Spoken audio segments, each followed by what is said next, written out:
Mic check, check, check. Check.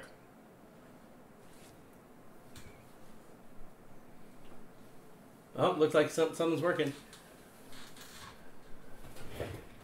Hey, there we go.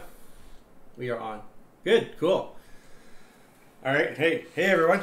This is the first episode of our Techspin live show.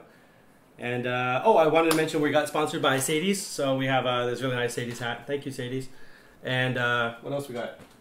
They sent us for a review these headphones. It's a Spellon Pro 7.1 headphones. So these will be coming up soon in the second episode that I'll be doing after this. And next up will be this one, this Damascus keyboard.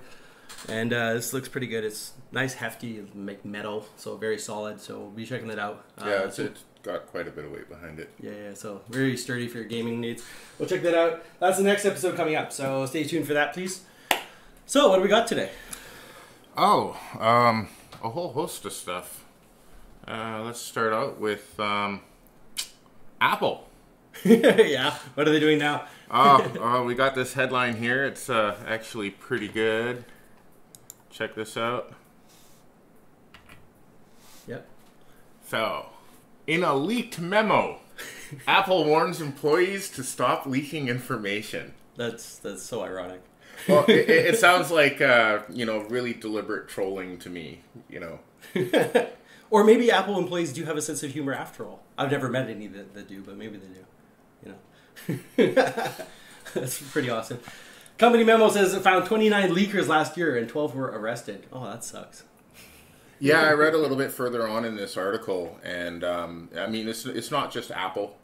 Apparently, back in 2016,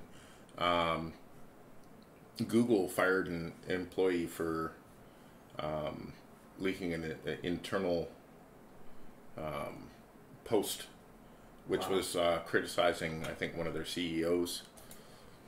And there was a lawsuit that ended up, following suit. I think the lawsuit is probably a little bit extreme. The lawsuit is about, intruding on their freedom of speech.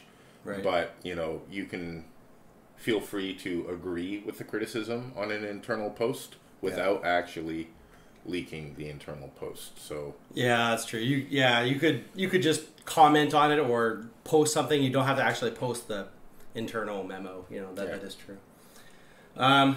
Next story we got up, but that's so funny though. It's really ironic.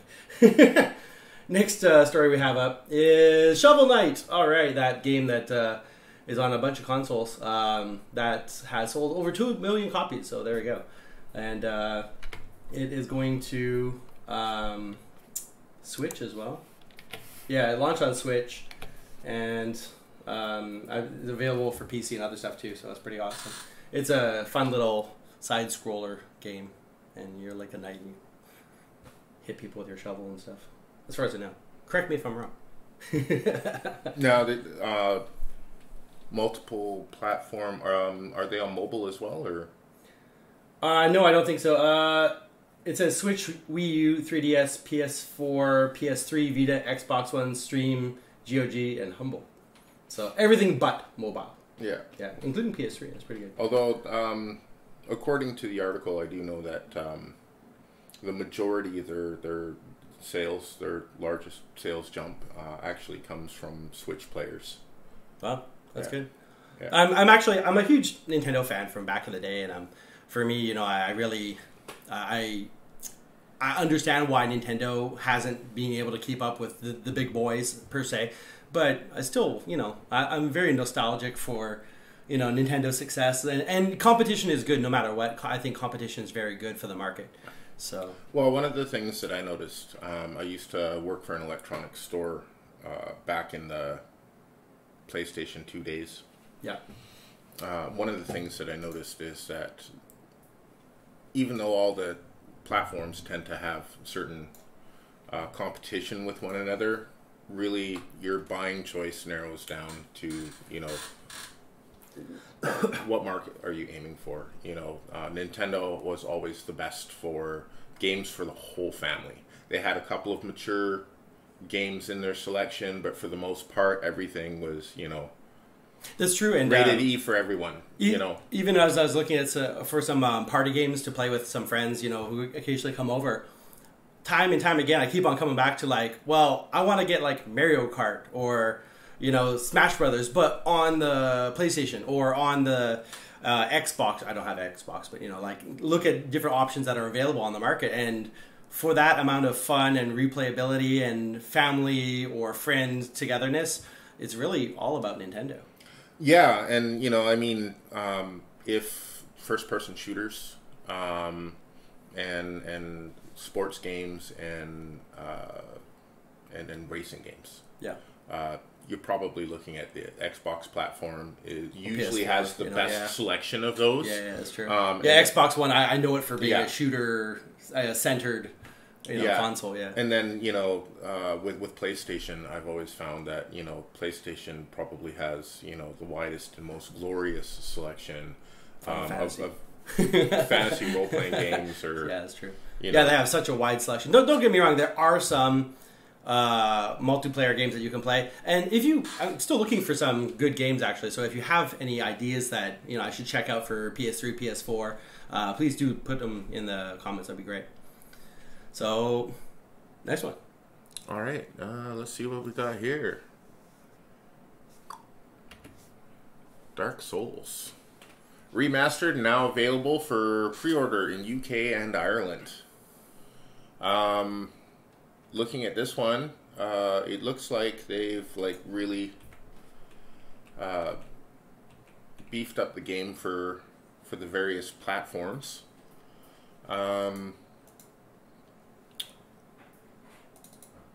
Now on the Nintendo Switch, apparently the portable version is much the same as the previous version of Dark Souls, but running at 720p.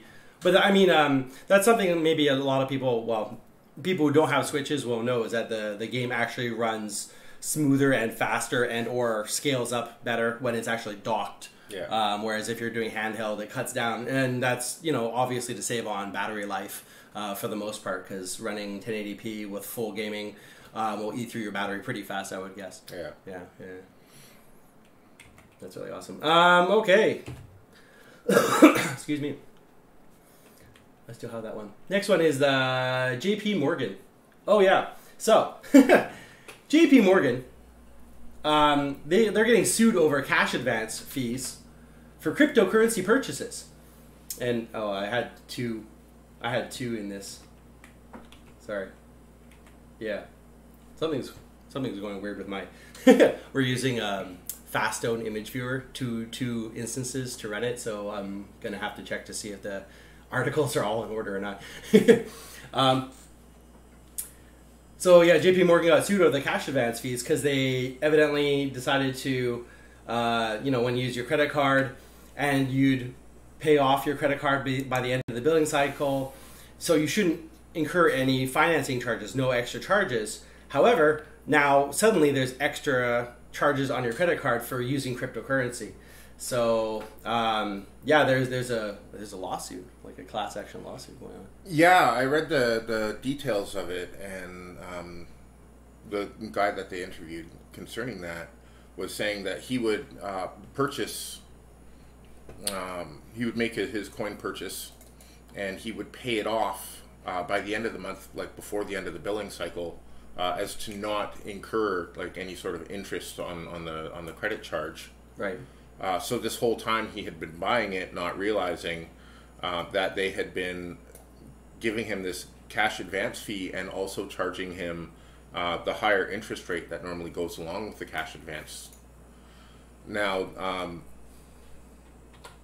the reasoning behind this on the account of JPMorgan was that they figured cryptocurrency was such a high-risk, volatile investment that they were afraid that their customers who were using their credit to purchase these coins, if the coins ended up losing them money, that they wouldn't pay for their credit charges. I've actually heard that before, because some other places were charging like really high fees. Even a good example was PlayAsia.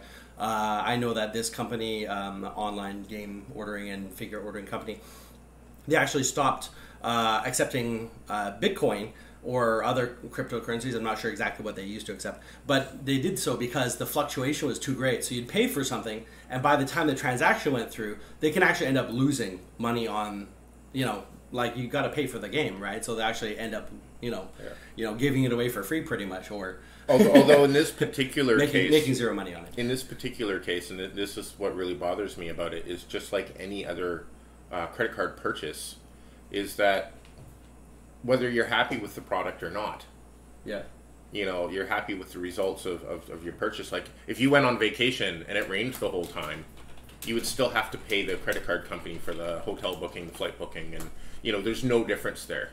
So to me, saying that because it's such a high risk investment that they're gonna charge fees and didn't tell their customers about it. Yeah, that rubs me the wrong way. Because they figure that their customers, won't pay off their credit card debt because they were unhappy with their investment. Like that doesn't make any sense. To me, that's just a cop-out. Yeah, that's true. Oh, we're going to say hi to Irene and Jesse in the chat there. Hi, guys. Thank you very much for joining us today. our very first chatties. We appreciate it. Alrighty.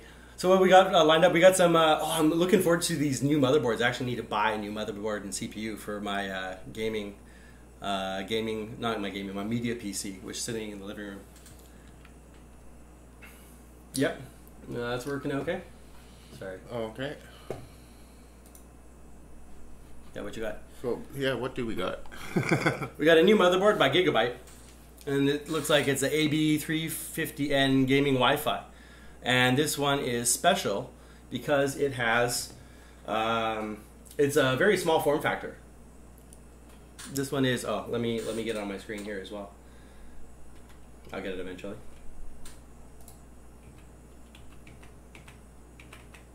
Unless fast enough. Okay, just keep going. Okay. Read some of that, please. What's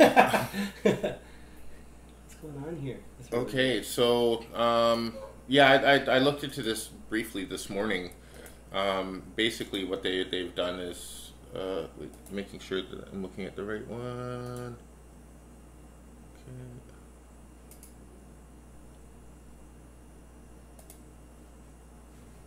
Is this the compact one, right? Yeah, I think it's micro ATX for this one. Whoops. Yeah, so basically what they did was they just they cut out a lot of the usual bells and whistles and move some of the features on the board around. So it's not your typical standard layout. Well, that's good. They move things around in order to make it a little bit more space saving. Yeah. And to,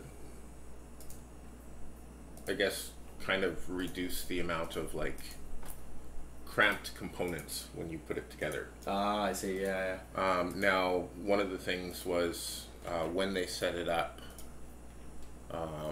for this particular site and they were testing it out, they had realized that maybe if they used a cube case, it probably would have fit even better. Well, I like the idea of using, and if you click on your right, it hopefully should. Oh wait. Oh yeah. There you go. Click. Oh no. Yeah, you have to click. Yeah. First. Sorry. And then. Still getting used to that. There you go. Yeah. So yeah, this is a really compact board, and obviously this is more for really small form factor PCs. The good thing is it's a Wi-Fi enabled board, which is nice to see at this price, at this scale. So you don't necessarily need to run a cable, although honestly if you're running a media PC or something small like that, you should use a wire connection if you can. Some people have multiple storied houses and stuff, so Wi-Fi may be the option for them, but especially if you're streaming 1080p or even 4K over your network, you definitely need a wire. So that's good for that. Alright, let's see what else we got. Yeah, that's fine. Destiny 2. Destiny 2 has a new expansion launching in May. And there's a little shot of the roadmap here. There we go. So yeah, they have a new expansion launching in May, which is great. I know a lot of people are interested in Destiny, but for me, I I haven't actually played it yet. No time, working. Yeah, I confess I never did. If you've been watching Techspin for a while, you probably think, oh, all those guys do is play Borderlands 2, but I mean, that's, we like those games, it's the kind of games we like. I do want to play PUBG, though. PUBG looks pretty awesome. Yeah, I wouldn't mind giving that a try. Yeah, it's a new hot game right now, and it's a really awesome concept, too. It's like, all these players are dropped on a map, and the map keeps on shrinking until you're the last man standing. So well, yeah, it kind of reminds me of, sort of a more military version of Battle Royale. Yeah. Yeah, that's pretty awesome. All right. Okay, next one we got is... And this is our first live stream attempt here, so thank you very much for bearing with us. So, we're working out the glitches. And Irene says, nice shirt, by the way. Whose nice shirt? Mine. Yours. Oh. Well, I mean, come on. You got Deadpool here. I got Schrodinger's cat. Inspired by Cisco. Yes. We saw that on the Flash. We're like, we got to have those shirts. So that was awesome. Yeah, I think we spent like a good 5 minutes laughing after we saw that shirt and figured out what it said. Yeah.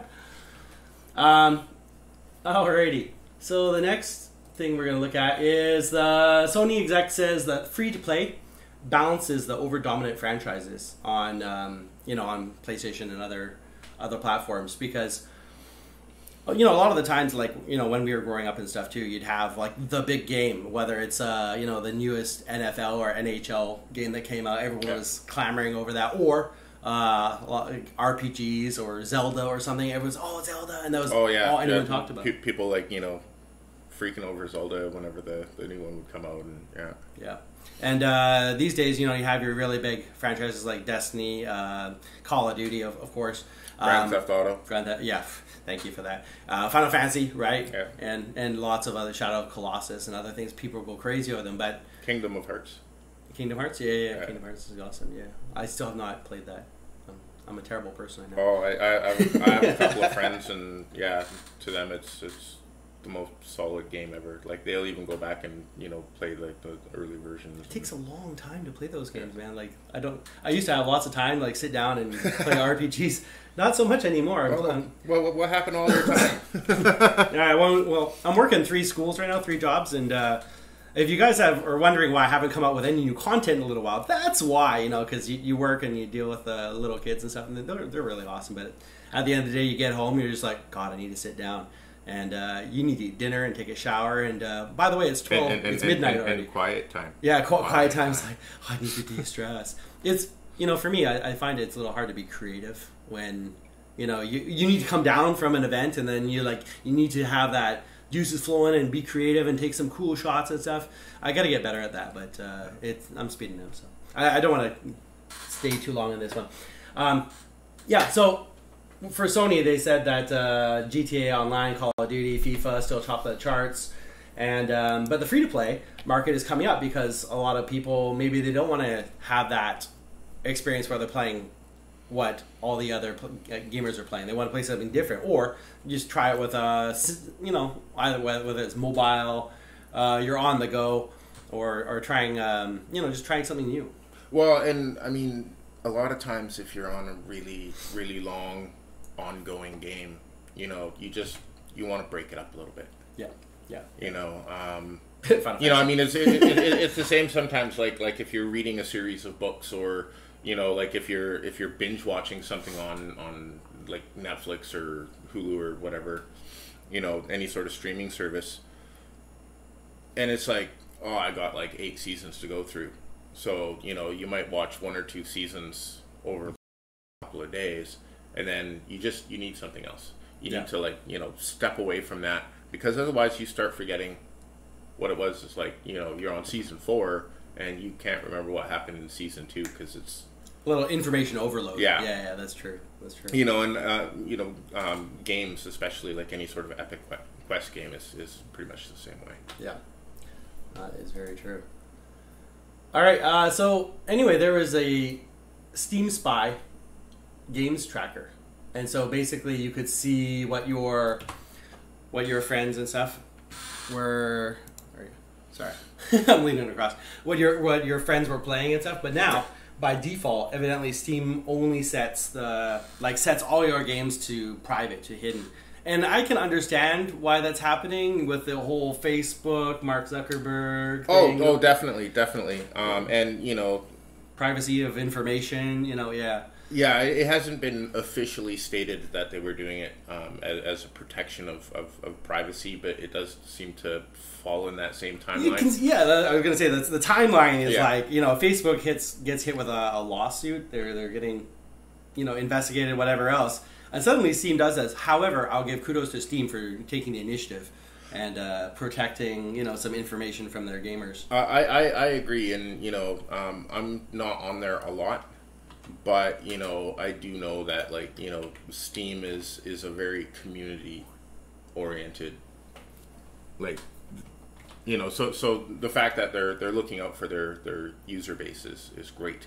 Yeah. However, what I would like to see happen in the near future is that they find some way to protect their users' privacy, Yeah.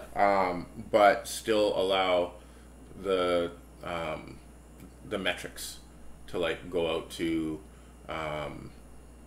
the media and to various game developers and whatnot, because really, in all honesty, if they don't know what we're responding to, how are they supposed to put out more content that we like? Yeah. How are we supposed to know, hey, this is new, this is interesting, you might want to check it out? Obviously we work in a form of media, so make the research easier. If we can't bring you interesting stories, then you're gonna have to do all the research yourself. Yeah. How's that good? Well, I mean, some of the gaming metrics, how many units sold, this kind of stuff. I can understand, maybe the companies. Well, but that being said, the companies who are selling these games know how many units are being, because that's a purchase that they can see. The problem comes for the other media outlets and also tracking agencies that track users' purchases and show related ads and stuff. So yeah, I get that. Well, yeah, but the other thing is how much you're selling as a game developer, but you might want to look at your competitions, maybe you're doing sports games, you want to expand that, you want to do kind of a first person shooter or whatever. You could probably do your own research, try buying some other people's games, try them out and say, well, I kind of like it, so maybe we should go for that, or see what the public actually likes. Yeah, because if you go to an aggregate site where they collect all this data, then you can see, okay, now this target market likes this type of game. I get that. Yeah. Cool. Next up, we got the Acer and ASUS G-Sync HDR displays listed and priced in Europe. And wow. So if you like 4K displays and you like G-Sync and HDR and you want it running at 144 hertz, well, this one is for you. And it looks like this. And the price, over $3,000 for a monitor. Wow. Yeah, I was a little bit taken aback by that. Especially since we're only talking about 27 inches. At that point. I know. And believe me, I'm old enough that I remember when 27 inches was huge. Yeah. But now when you have TVs that are starting at 40 and going up from there. Yeah, most common size is 42, 43. Yeah. And a lot of the mid tier is 55, 65. Yeah. But then again, they can't do 144 hertz. Yeah, I know. So. But we're talking about a computer monitor that, is potentially more expensive than a 4K 50-inch TV. Yeah, that's true. And one of the problems is that this monitor, because it runs at 144 hertz, you actually need a graphics card that can do 4K at 144 hertz. And yeah, if you have a newer graphics card, the people who will be buying this kind of card will have, just skip, it's the blank one, yeah. The people who will be buying this graphics card obviously have the best hardware, the best graphics card. They're running Titan XTIs or, whatever. They're running top of the line stuff. I should know, right? Okay, I should know. But yeah, I mean, if you're gonna drop $4,000, $5,000 on a computer, might as well have a great display, right? But that's kind of pricey for me. Yeah, I'd rather buy a projector, Yeah, Like yeah, fair enough. big screen. All right, what you got? Sony. Mm-hmm. Talking about the potential future release of what I guess we could look at as being the PlayStation 5. Oh, yeah? Yeah, let's put that up. Yeah. And it looks like here... I think that went... I don't know if our articles are in the same order or not. No, it doesn't appear to be.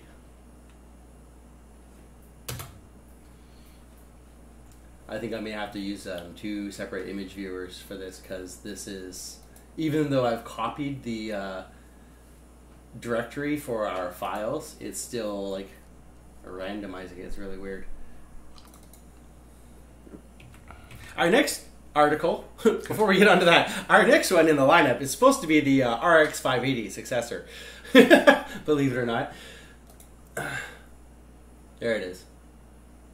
So, it says the AMD's next-gen Navi is a GTX 1080 with the performance of a GTX 1080 for $250, which is really amazing because right now the graphics card prices are insane. Let me get onto my screen here so you can see it. There we go. Sorry about that, guys. Yeah, so on Fudzilla reported that the Radeon RX 580 480 is getting replaced, and it's going to be coming out with a new card, and it's said that they're using a Vega 7nm chip, but it's not a gaming CPU, but GPU as in general purpose unit. What?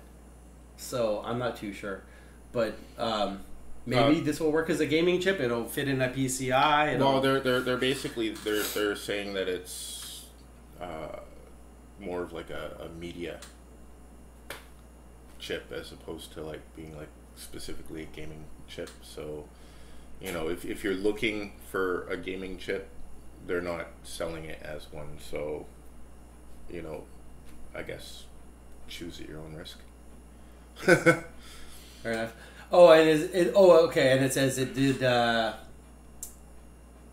previous RX 580 570s, of course, are renowned because they're so popular for cryptocurrency miners.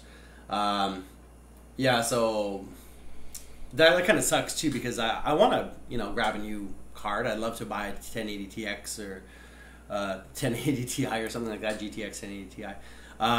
But yeah, I mean, in Taiwan, actually, there's a huge markup for graphics cards, and I could import it, but it's almost the same price as buying it here. So with the shipping or something like that, and the prices are astronomical right now. They're really high. Yeah. But well, and again, because of the miners, yeah, buying up all the cards, they're in huge demand, and you know, yeah, they're looking for anything with a higher processing power. Yeah, that's true. It wouldn't be so bad if you could just like plunk in any card and you know, be able to use that as mining. But obviously, the newest and fastest is going to be the best for, you know, the strongest power stuff. So I get it. And you know, if you have the money to throw, and you can throw the money and buy all these graphic cards and slap me in somewhere and get cryptocurrency, then I mean, good for you. That's good. But at the same time, the gaming community kind of like Joe Blow, who wants one graphics card. You know, he can't afford, you know, $600 to $900 for an upmark card, because they're I think like 60% above their cost value or something like that. It's really crazy. Well, and I mean, you know, I see this as actually an opportunity for these companies to maybe start tailoring cards specifically for the mining community, so that, you know, their gaming cards can go back to gamers. Yeah. But the problem is, of course, is that the people who design the software run it from GPUs. So there's pretty much, unless there's a card that locks out a GPU function, but then some games maybe won't work.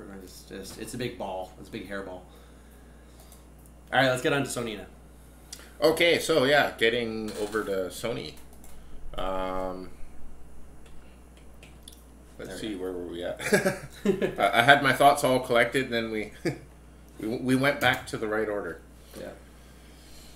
Okay, so talking about the PlayStation 5 being a likely successor to PlayStation 4, the former head? Yeah.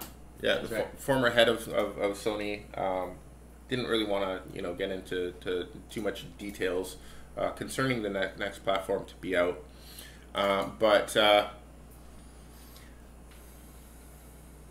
well, this guy Andrew House, he was the head of PlayStation's global operations, and then he was talking about the business and other opportunities for PlayStation 4, which he helped to launch.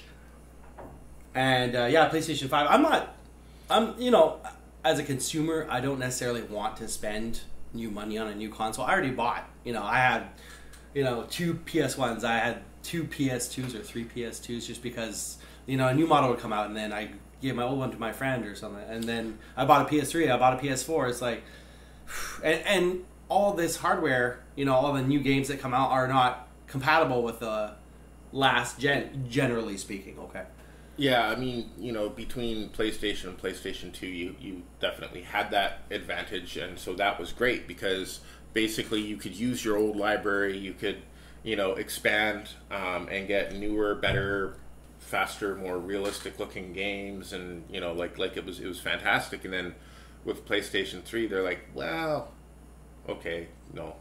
Yeah, an interesting side note, I think the very first run of PS3s were all backward compatible, but then obviously we don't need to actually, put in those extra chips. We can make a little bit more money off this chipset by just removing it, So, it kind of sucks, and that, started that trend. Yeah, and well, I mean, the thing is, Xbox was just like, no, okay, Xbox 360, they're two separate. If you want to play Xbox games, you have an Xbox. If you want to play 360 games, you have a 360. You want an Xbox One. And they were like that from the very beginning. And it's like, and if you want a system where you can play older games and newer games, then you can do it on a PC. Yeah. And Xbox had nothing to lose because it's Microsoft. Yeah. They had both sets of platforms available. Yeah. PlayStation didn't, so in the beginning they thought, okay, well let's be backwards compatible, keep our gamers happy, and then afterwards they're like, well, we might be able to make a little bit more money if we stop doing that, which is really, really funny because I know Xbox is now kind of leaning towards, we have a whole host of classic games. Yeah, of course. Now and you can get the classic games, but you got to pay for it. But I've already bought this game. Doesn't matter. Yeah. You have to download it. But at least the way that they're doing it now is that they're making these games available as collections for cheap, which actually is one of the things we're going to touch on a little bit later. Yeah. So. Moving right along, they were saying that we probably likely will not see PlayStation 5 until about 2020, 2021. Yeah. Which is fine for that because, I mean, the PS4 came out a few years ago already, and I actually just picked mine up last year as a birthday present. Thank you, Irene. That's awesome.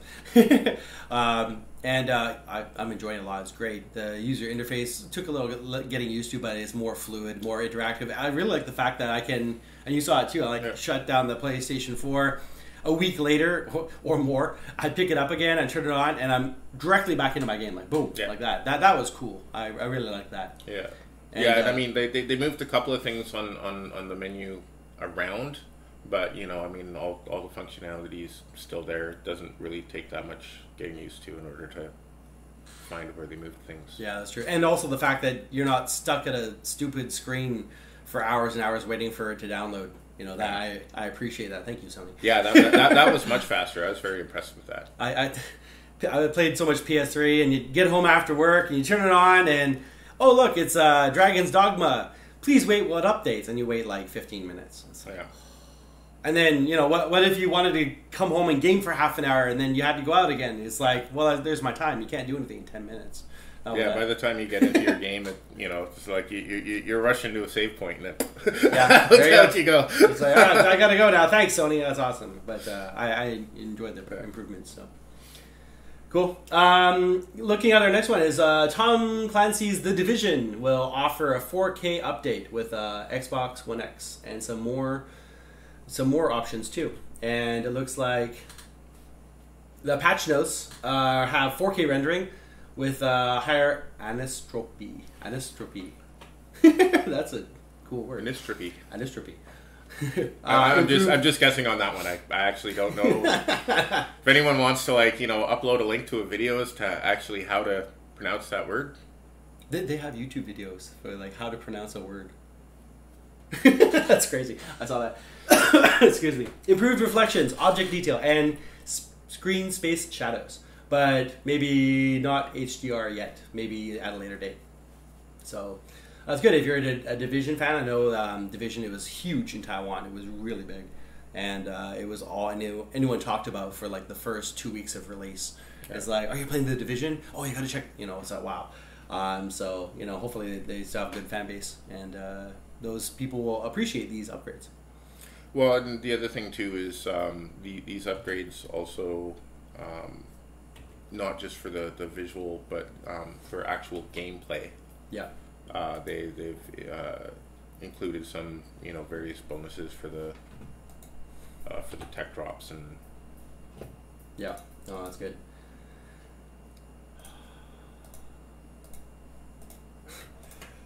Okay, so next one. Sorry, wait. Yeah, go for it. All right. Next, we're going to be doing. Yeah. Yeah, there we go. That's good. I don't know why my browser's not working properly, but I really like especially if you're not living inside the U.S. or Canada for that matter. For Amazon, is one of the biggest distributors for games that you can buy, and basically you gotta order from somewhere that's close to you, right? But unfortunately, if you live in the rest of the world, like Asia, especially like that, if I want to buy a Switch and I want to have English games, it's impossible. That you cannot find them here because it's regioned for Asia. Now, I don't mean it's region locked, but the only games you can buy here are in Chinese or Japanese because we get imports from Japan too. So that makes it a little bit trickier, So I really support PlayAsia for this because I can buy and I have bought tons of games through them that I wouldn't be able to buy anywhere else, especially like RPGs because they don't sell here. You buy an RPG, you kind of hold on to it. I mean, collectors and stuff like that. But I'm supporting PlayAsia, so thanks for that, guys. That's really awesome. And about that today, we have an article. And this one is actually my talking.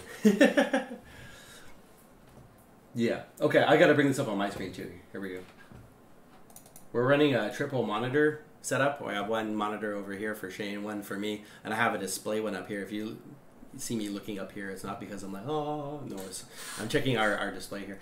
Okay, so what do we got? We got Yes Origin for Xbox One or XO. So that's going to be coming out. It is, I believe it's just released for that one. We got Yakuza 6 coming out. Portal of the Past, God Wars. And 2018 MotoGP launch is on June 7th. And of course, if the game gets announced, you can always pre-order, which is nice. Amazon's got the same thing too. But if you don't live in the States or Canada, maybe you don't have access to that. So, well, shipping out here from Amazon is a little bit tricky at best. Yeah, that's true. I really appreciate Amazon's efforts over the last little while, actually, because they've made it possible to get things that...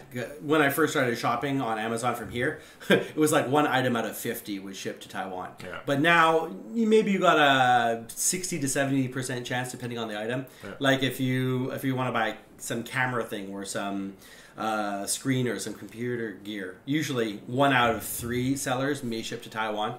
Or the main one, especially if Amazon's handling the shipping, they'll actually do it. And generally, it's not that expensive now, so that's really good. Next one is the Parr family is heading to PS4 in the Switch and Xbox One in Lego The Incredibles. I was a big fan of that movie. The Incredibles? Yes. Actually, Incredibles 2 is really soon. Oh, nice. That's awesome. I went back and rewatched it, and I love that movie. It's a really awesome movie. But at the same time, if you have that experience, like, oh, this is a great movie, and you go back and you watch it from the first scene, it starts really slow because it's a camera and they're doing the interrogation room, and it lasts for like 2 minutes. You're like, oh man, I'm trying to show my friends this is a great movie, and it's just the pacing, but picks up. So there you go. Although if you really want to sort of give them a jump on it, show them like the Jack's adventure first, and then introduce them to the actual movie. I like that as icing on the cake, because if you see that whole adventure and then you didn't see what happened to Kari. I'm Kari, the babysitter. I love that part. Yeah, we need to get yours loaded. Things are getting real weird. Let's try and get yours. There we go. Oh yes, let's throw this one up right away. Okay. There you go. This was something I had a problem with a really long time ago, and for me, it ruined the whole idea of getting an extended warranty on anything computer related. Mm-hmm. Actually starting to crack down on companies that are using them, right? Because too often, people like to either upgrade their own equipment, or if something might be a simple fix, you just kind of open it up and go, oh yeah, well that cable came a little bit loose, and you wiggle it back on. You wiggle it back on, and everything is fine. But if you open it up and you look at it, and there's there's an obvious flaw, and you can't make it work, well, you voided your warranty. Yeah. So now they're saying that this is no longer going to be the case. They're really starting to push for companies.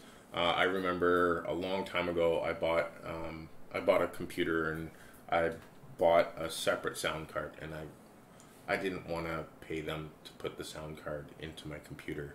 So, but there's a warranty sticker on it. I did it myself, and the thing is I told them that that's what I was going to do when I bought the computer. They sold me an extended warranty, and then I found out afterwards, even though I told them, hey, this is what I'm planning to do, the very first thing I do when I get it home is I'm going to take the sound card that I bought, and I'm gonna put it in there. Yeah. And they're like, oh, okay, well, no, that should be fine. But because the sticker was cut, I was told, okay, warranty's no longer good, and so I felt really, really cheated. And so after that, my advice was always like, if you're going to get them to always fix your computer, then that's fine. If not, don't bother with an extended warranty. I was actually going to say it's kind of interesting, because obviously the FTC is American based, right? So this would apply to America, perhaps North American, including Canada customers, but outside of the States, even though the FTC says, I don't think, like in Taiwan, it will make zero difference.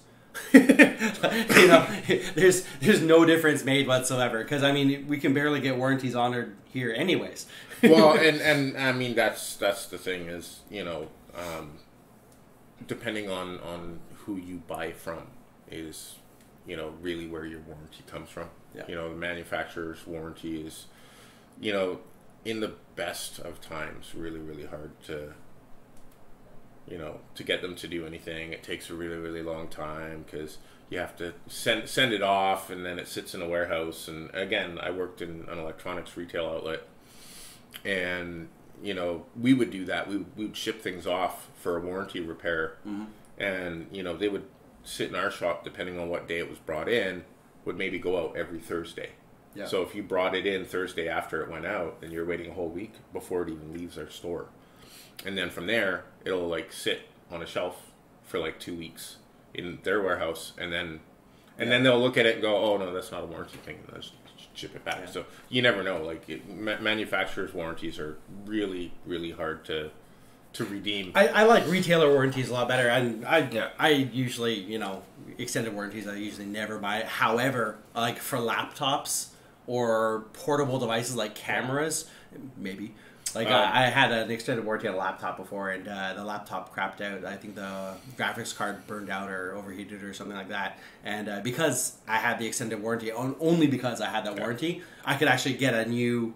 And they didn't even replace it because that model wasn't available. They actually just gave me a new laptop, which was really awesome. Well, I mean, AMD sound. The ones that I really used to endorse was extended warranties on batteries, like any rechargeables. Yeah. And extended warranties on headphones. Because you get like a 2-year extended warranty on a set of headphones, and when that cable eventually frays and you start losing sound in one ear. Yeah, that's true. And so you just bring it in and they replace it, no questions asked. There you go. All right, next up we got Detroit Become Humans. New video will make you buy a PS4 if you don't have one already, because I mean it's been years now. But I mean if you don't have one, then maybe you'll buy it. This article comes courtesy of Tweaktown. And I say courtesy because we went to their site and saw the article and said, hey, that was pretty awesome. So we're giving Tweaktown a shout out. And yeah, so IGN was talking about their video here, and it says this game actually doesn't give you a simple like left and right path to choose. You want to be good or evil or go this way or go this way. But instead, a multitude of abilities and choices where you can actually get a different playthrough each time. Yeah. And, sorry, the thing that they said is, like, they said it was a real nightmare for the Q&A teams. Yes, I was actually going to mention that. Like, huge benefit to the players because no two players have the same experience with this. Everything that you do in this game has some kind of consequence. So you got 3 playable characters, and even if you play the game multiple times, there's no set outcome. There's no set ending, and even the progress of the story changes by the various different decisions that you make. And so even the writers and developers of this game, who've been working on it for a couple of years, really actually couldn't tell you what to expect from the game, because whatever you end up with as an outcome is based solely on the series of decisions that you make in the game. So it's not even like a choose your own adventure, path A, path B. Yeah, but it's a series of things. Detroit Become Human launches on May 25th 2018. So there we go. Next one up. Okay, let's I already brought that up for you. Okay. Oh, okay. Yeah. New ransomware holds your files hostage until you play PUBG. Yeah, you got it. That's ludicrous. It's ransomware because I mean usually ransomware like locks down your computer or you can't access any of your files because it's a root of your hard drive and it locks you up. But now you can't access your files until you play PUBG. It's really weird, man. I don't know. See that sounds kind of like an excuse a teenager gives to his mom. I can't do my homework. All my files are locked out until I play PUBG. That could be it. It's ransomware. That's insane. Wow. Yeah. So it's encrypted. So instead of you paying up to unlock your encrypted data, you gotta play Battlegrounds for an hour. See, am I wrong? Okay, to you guys, does that not sound like some teenager came up with that as a way to get out of like doing their homework? It does sound like that. It really does. All right, what do we got next? No, hold on a second, you guys. There's too many monitors here. Well, not too many. You can never have too many monitors. You can't. It's true. Okay. So, right. Click off that one so I can see. I got to come up with a better way for this. The new Radeon RX 500X series. So basically, there's an article that says that the cards have been just rebranded. Basically, they're exact same cards, they're identical to the 500 series. The 500X is identical to the 500 series. And there we go. Hey, there we go. Also from Tweaktown. Yeah, so they are preparing a rebranded card, but it's just the X. That's all you get. And it's the exact same thing, just with X. That's it. It kind of, makes me think of, like, making it pink and saying it's for ladies. They'd actually probably get more customers like that. Oh, yeah, hey. And then they could charge more. I think, I know AMD's, fighting for market share and that kind of stuff, and that's great. I can understand why they're rebranding, is that they're like, hey, it's news, AMD in the news, right? Yeah. At the same time, wouldn't you get a better response from players instead of like, oh, I have a 500, I have a 500X. Well, it's the same dang card. Yeah. Right? You get a better response from players if you offered a bundle in game. Yeah. That would be better. Or a game of your choice, $30 value on Steam or something like that. That would be a better choice. Yeah, that would actually be a really, really good thing. Package it with a Steam card and send it out there. That would help a lot of people make that choice. Yeah. Instead of putting a green lightning bolt on it and calling it Extreme. Yeah, that's true. Neon green. Extreme. Yeah, anyway, these there won't be any new graphic card launches in 2018 for AMD. And then, next one. And then AMD is going to be rebranding it and releasing it. And then the next card release from AMD is going to be Navi in the second quarter of 2019. We're looking at that one? So. Oh, yeah, this one. Okay.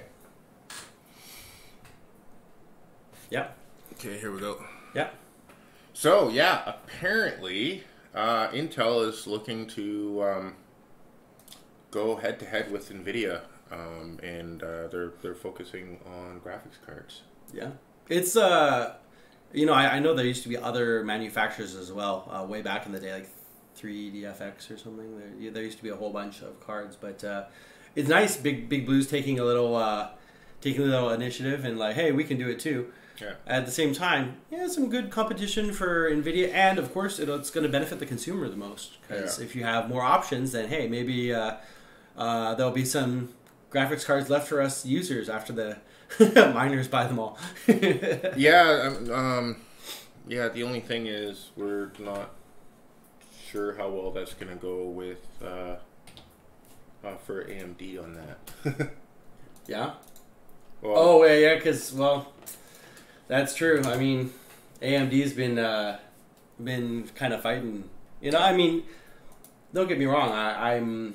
I've had a bunch of AMD stuff. I support ATI way back in the day because they got purchased by AMD.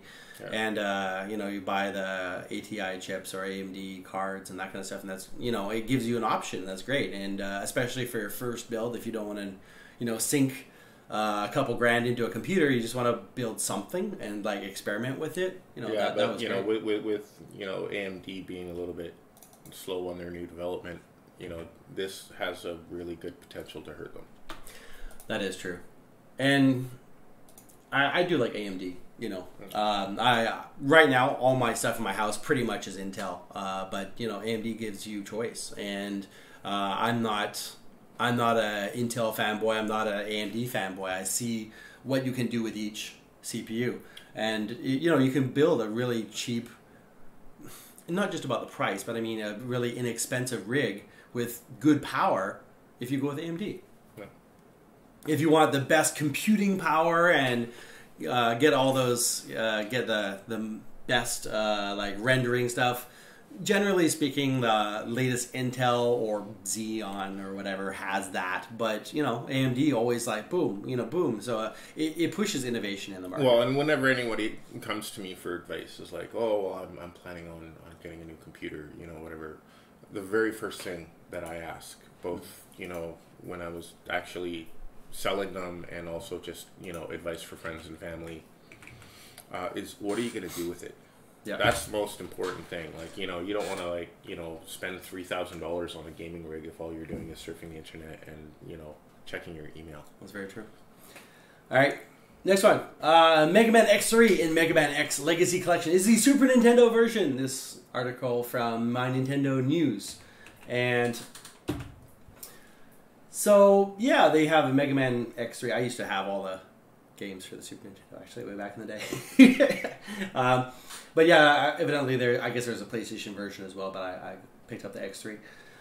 Yeah, the Nintendo Switch is going to release a disc. I guess it's a disc, a cartridge. I'm not sure anymore. I should pick up a Switch. With both the Legacy Collection and also the #2 version as well. Yeah. It's really weird, and there's other articles too on the internet, like why did they break these up? And I can understand if maybe you want to try one, or you had a favorite in the series, maybe you don't want to buy all of them. And, I guess if they pushed all 8 into one, the price would be a little higher. So...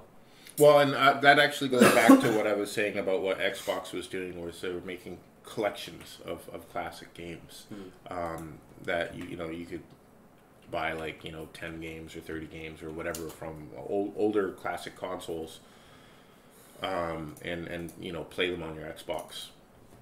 Yeah. I'm trying to click left and right. It's not working for me. I got to figure out why that is. It's probably due to our F key setup. We might need to use something else for that. Okay.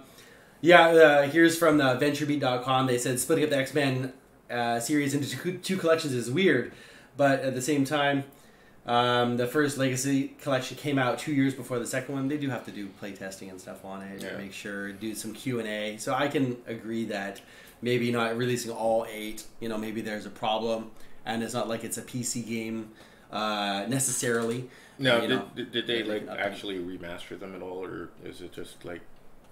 Yeah, as far as I know, it's just the same.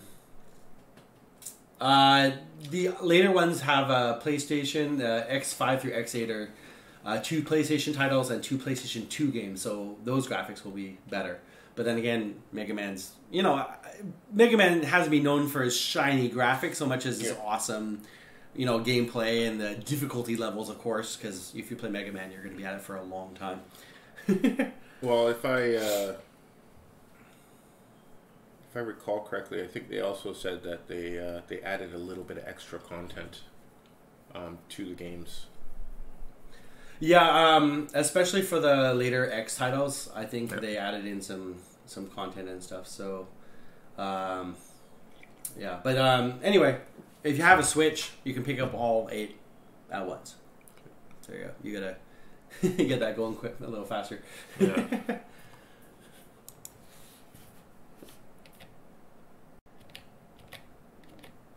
There we go. That's the next one. Which one's that? Oh, yeah. Okay. Xbox news. Again, we sort of already touched on this a little bit, but Xbox kind of working towards backwards compatibility.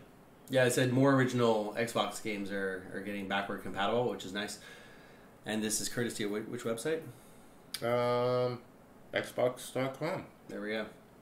So you right from the source. There you go. So what do we got for that? Let's see. Portal 2. Star Wars Force Awakens, I'm going to guess. That's really small. Red Dead Redemption. Woohoo. That's great. And Darksiders. Oh, Force Unleashed. That's what it was. I knew it was. Oh, Force Unleashed. Yeah, there we go. Darksiders, Gears of War 2. And Sonic. For those classic Sega lovers. Sonic Generations. That's awesome. That's cool. And they have some new original Xbox games releasing on April 17th, which is 2 days from now, which is Blinks, The Time Sweeper, Breakdown, Conquer, Live and Reloaded. Conquer. That's the title I haven't heard in a while. Elder Scrolls 3 Morrowind, Hunter the Reckoning, Jade Empire, Panzer Dragoon. Oh, Panzer Dragoon. That's a shooter game? I can't remember. Tank game?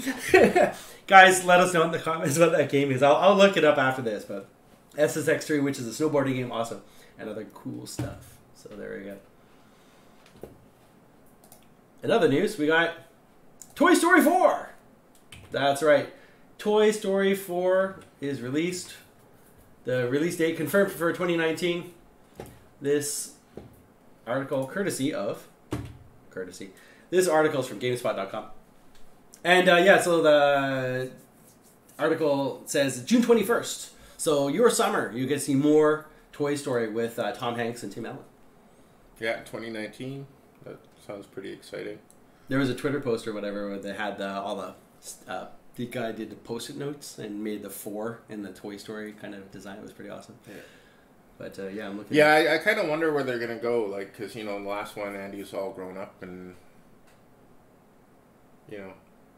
definitely in the feels. Toy Story 4, the next generation. Yeah. Yeah, it's all gonna be video game characters. Just you watch. Right. All right. Okay, so now we got talking points here. Hold on a second. About the Avengers Infinity War talking. You can see it up here because I have it up here. Maybe we can pop this over here. Drag it over 2 screens. There we go. And I will share your screen so we can all see it together. There we go. Of course, if I lose it.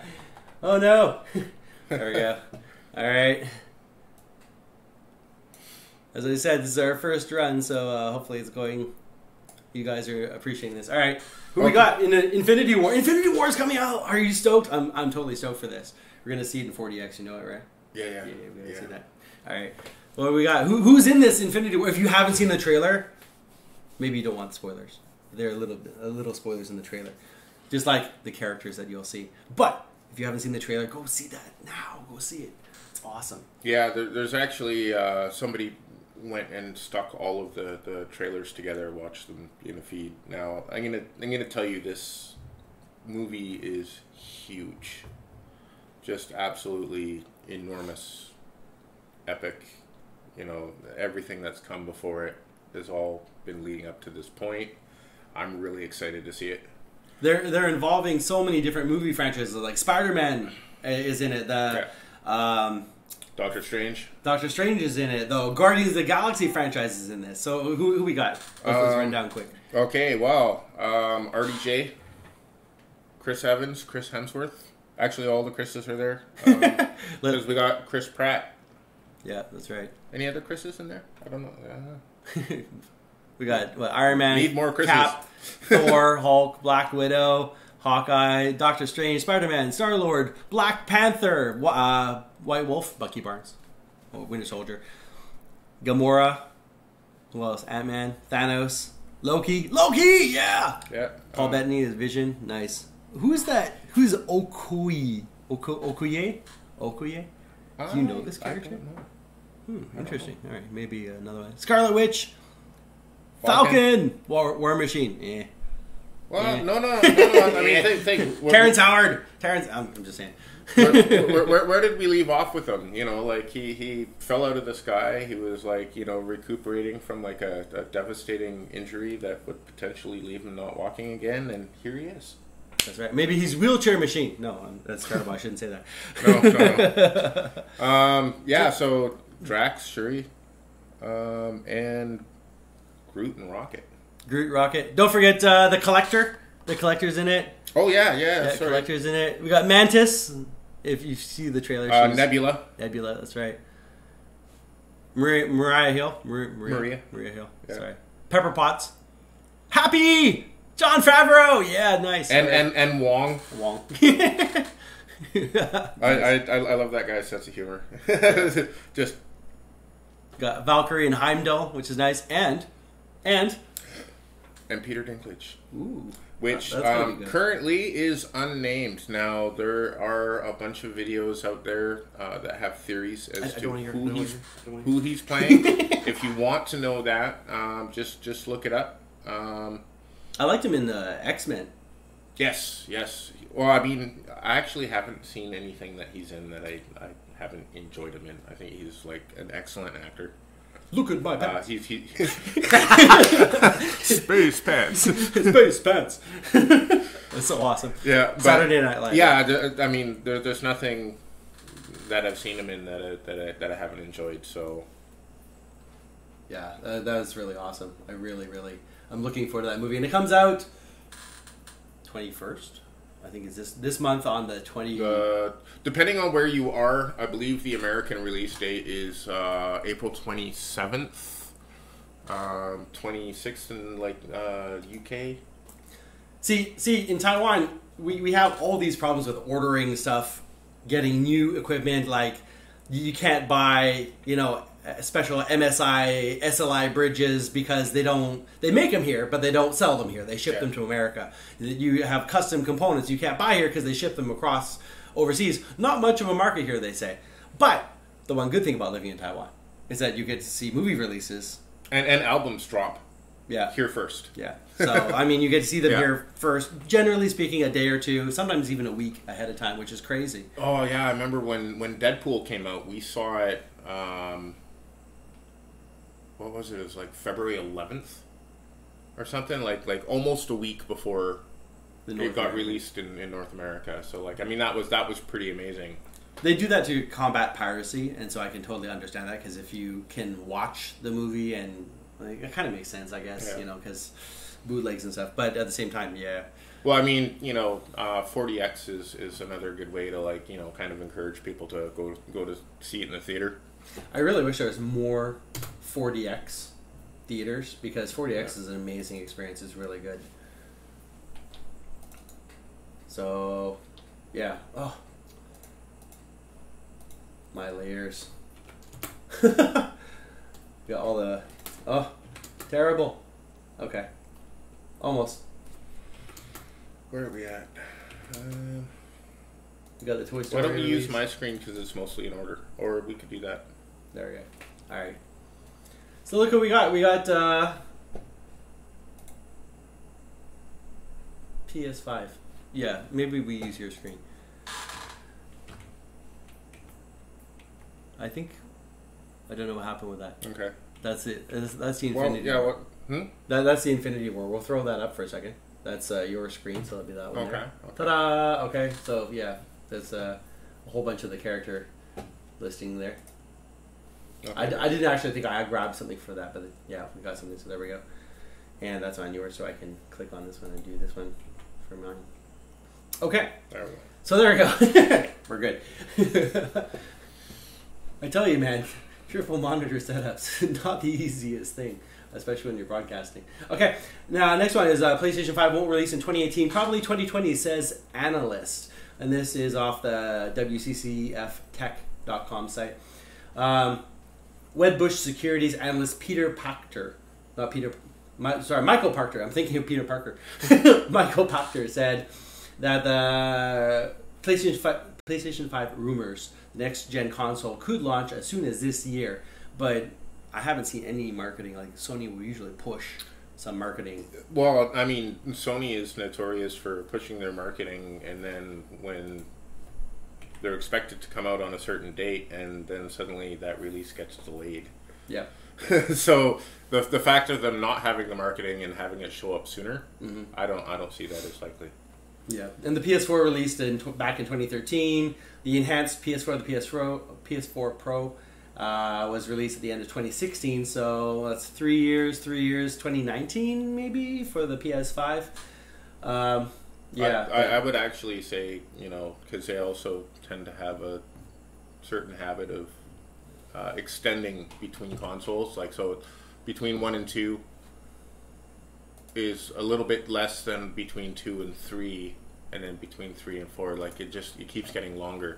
And I actually like that. Yeah. Because it also gives game developers more time to put out quality content for the new platforms.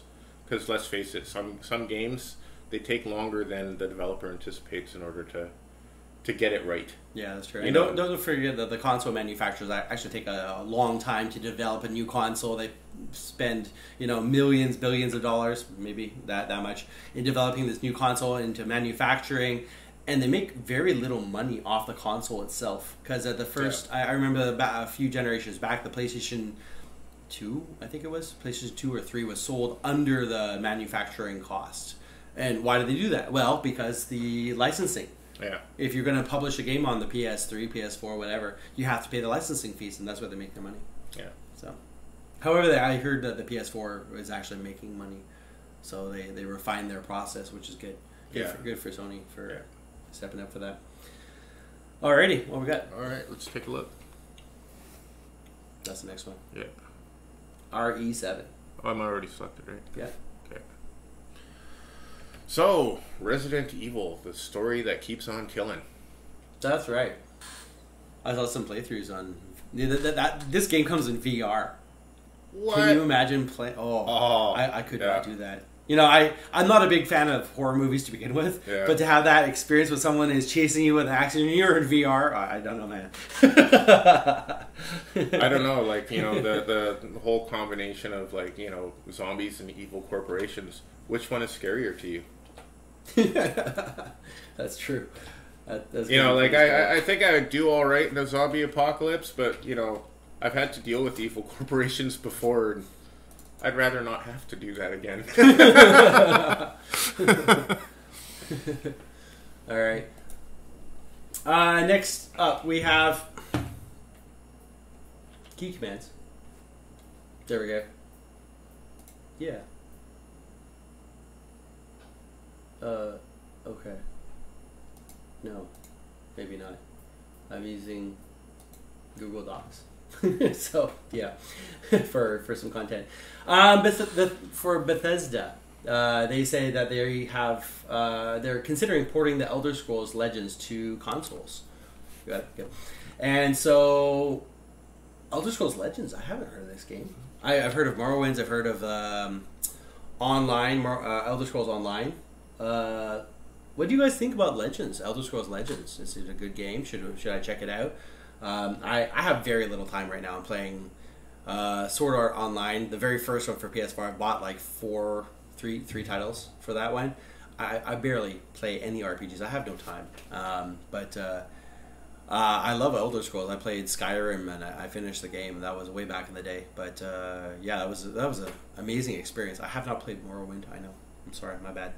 But no time. Yeah, I really haven't played any of that.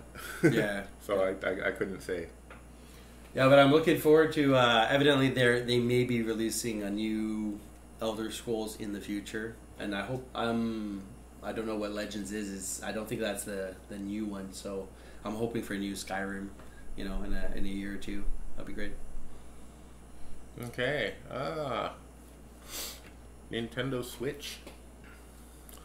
Apparently they have a strong lineup of unannounced Switch games set to be released this year, if the CEO of GameStop is to be believed.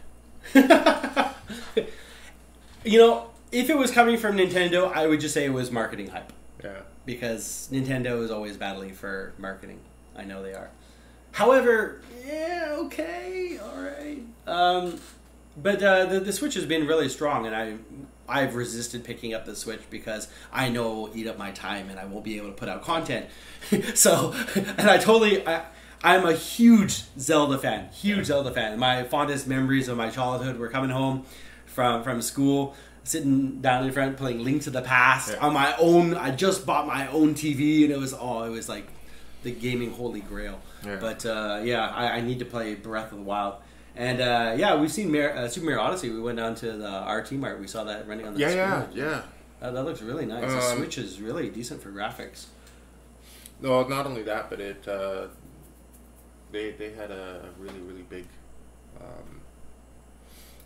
display over at the game show. Yep. Yeah. Switch had a bunch of games. So I mean, they had a strong showing, and a lot of people may argue that they didn't have as strong a showing as PlayStation or Xbox, but solid titles, and like family friendly. Yeah, some shooters, family friendly multiplayer. And both like head to head and co-op. So you always have to give it to Nintendo for that. Yeah. And it looks like one of the standout games. Oh yeah, nice. So I just saw this now. A few big games in the works for the Switch, including the upcoming Kirby. Yeah, okay. I played Kirby. It's good. Kirby's always cute. It's cute, good for kids, and I enjoyed it when I was younger. Pokemon, okay. Yoshi, okay. Metroid, yeah. Now we're talking. Yeah, Metroid, yeah. That was awesome. All right, and also they have some new Spyro Reignited Trilogy. So that looks interesting. That's coming out for Switch. Yep. Cool. Oh, this is on me. Next one. Yeah. So this is off the Tweaktown site here. We have the class action lawsuit that's happening after 170 million in cryptocurrency went missing. 170.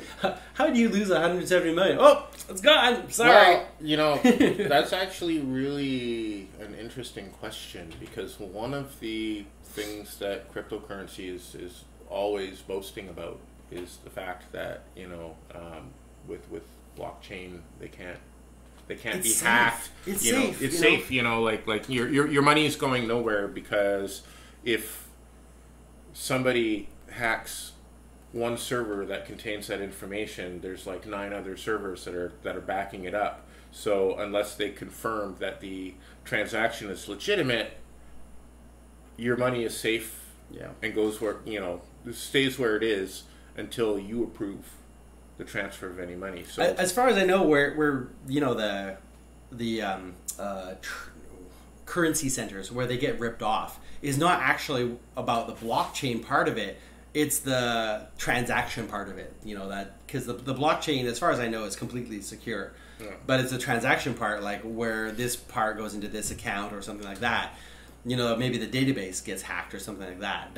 Because you can move stuff from one crypto wallet to another crypto wallet or something, and that's the part that got hacked. There's a cryptocurrency called Nano, formerly known as Riblox, and it just vanished off the cryptocurrency exchange in Italy called BitGrail, and it looks like there was an issue in the Nano protocol. There was an issue. So we're out 170 million. An issue. Yeah, you know what? I kind of remember that, because I had $170 million in my wallet, and I went to the gym and, changed into my shorts, and then I guess my wallet fell out of my pocket. $170 million gone. Damn. Don't you hate that? Yeah. That's ridiculous. There should be... I understand the reason behind Bitcoin not having limits, right? But at the same time, if you move $170 million, you'd think there would be some waiting period or verification needed. Well, and that's the big issue with cryptocurrency. I think that's why a lot of banks are hesitant to get behind it.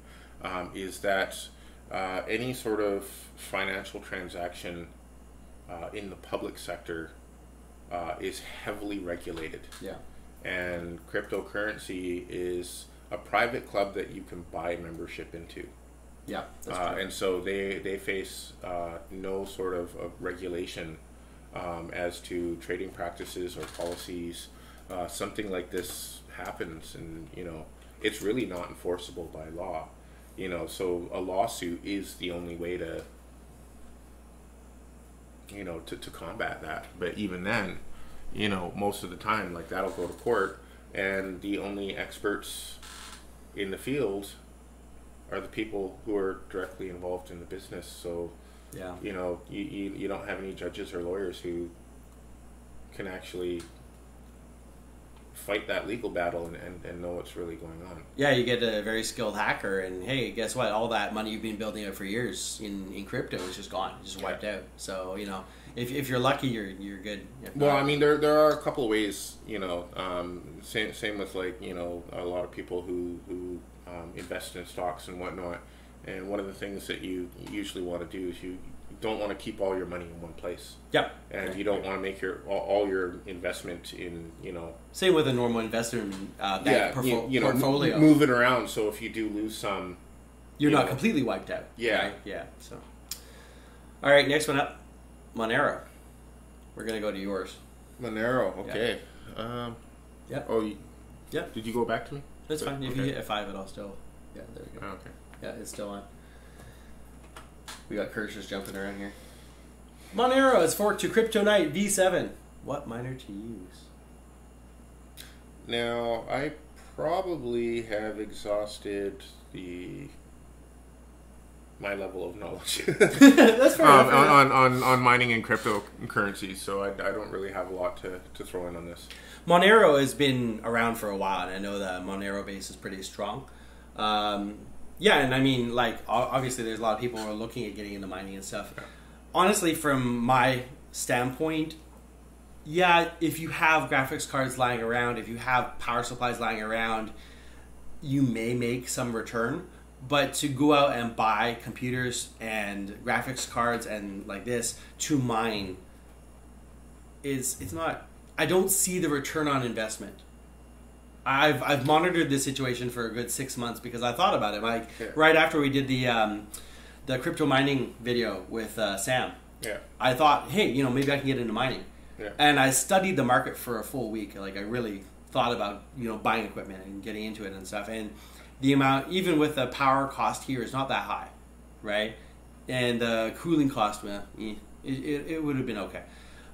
But the return on investment, unless you picked a currency that is going to go up, like for sure going to go up. So you have to get in like near ground floor or something like that. But then again, how do you hear of it? So you'd have to go into, you know, you'd have to find a currency that you can, you know how to get involved with and load the program and get everything set up. And then have to wait it out for several months while your graphics cards are running 100% all the time, and maybe you'll make an a return on investment, but maybe you'll just break even. And I would much rather spend like the amount of setup time too. It's not easy. If you're an experienced crypto miner, sure, maybe you've got everything set up. You can just be like switch. Okay, I've got this new currency.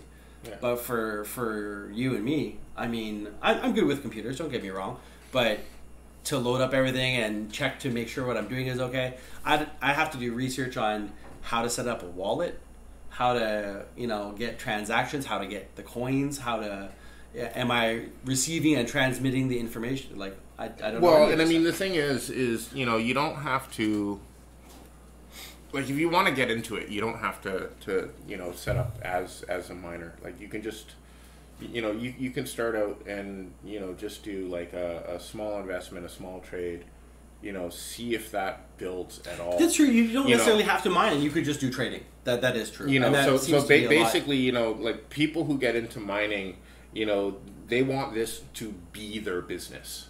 Yeah. You know, they see this as an opportunity to make large amounts of money. A lot of them who get into it, whether they're correct or not, and I can't say one way or another. Like I said, I've sort of exhausted my, you know, my knowledge in this area. But, you know, like I know that like a lot of these people are the same ones that, you know, tend to buy into multi-level marketing or, you know, whatever, where they're like, I wouldn't put it on that level. Well, no, I'm not saying that it's the same business model, but a lot of the people who just get all excited and go, I'm gonna build myself a mining rig. You know, I saw all these people, you know, on the internet who've made like hundreds of thousands of dollars, and, you know, so if they just shell out a couple of grand, that in 6 months they're going to get a return.